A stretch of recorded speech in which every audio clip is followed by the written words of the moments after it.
நீங்கள் வெஸ்டர்ன் மீடியாவை பார்த்துட்டு நிறையா இன்ஃப்ளூயன்ஸ் ஆகிறாங்க. இந்தியன் மீடியாவுமே வந்து வெஸ்டர்ன் மீடியா என்ன சொல்லுதோ அதை தான் வந்து போடுறாங்களே வெளியே இங்கே ரியல் சுச்சுவேஷன் என்னென்னு தெரியறதில்ல. இங்கே ரியலாகவே நிமோனியா, ஆஸ்மா பேஷண்ட்ஸ் இப்போ அதிகமாக ஆகிறதுக்கு காரணம் என்னென்னா இந்த கிளைமேட்டு தான். இப்போ பார்த்தீங்கன்னா நான் இருக்கிற சிட்டிலேயே பார்த்தீங்கன்னா 0 டிகிரி போகுது. ஸோ இந்த கிளைமேட்டில் டிசம்பர் ஜனவரியில் இப்போன்னு இல்லை, நான் வந்து 2013 சைனாவில் இருக்கேன்.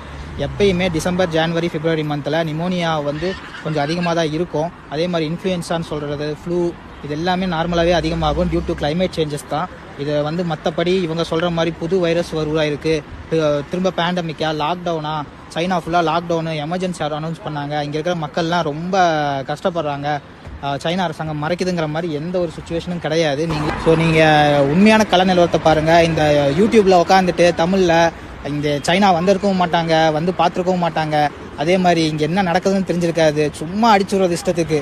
ஏன் இப்படி பண்ணுறீங்கன்னு தெரியல. ஏன்னா நீங்கள் சொல்கிறத தான் அங்கே இருக்கிற மக்கள் நம்புகிறாங்க. அங்கே இருக்கிற எங்களோட குடும்பங்கள் ஆகட்டும், இங்கே தமிழ் மாணவர்கள், இந்திய மாணவர்கள் படிக்க வந்தவங்களாகட்டும், எல்லாருமே வந்து அவங்க ஃபேமிலியில் பயப்படுறாங்க. நீங்கள் அங்கே போடுற தேவையில்லாத தகவல் கொடுக்குறதும், அதே மாதிரி யூடியூப் கிடச்சிருச்சு நம்ம தான் பெரிய இது அப்படின்னு நினச்சிட்டு போடுற வீடியோஸை நம்பி அவ்வளோ எங்களோட ஃபேமிலிஸும் பயப்படுறாங்க. இங்கே ரியல் சுச்சுவேஷன் பேடாக இருந்துச்சுன்னா நாங்களே வந்து பேடாக இருக்குன்னு நாங்களே ரிப்போர்ட் பண்ண போகிறோம். நான் இத்தனைக்கும் ஒரு மெடிக்கல் ப்ரொஃபஷன், நான் இங்கே தான் வேலை செய்கிறேன்.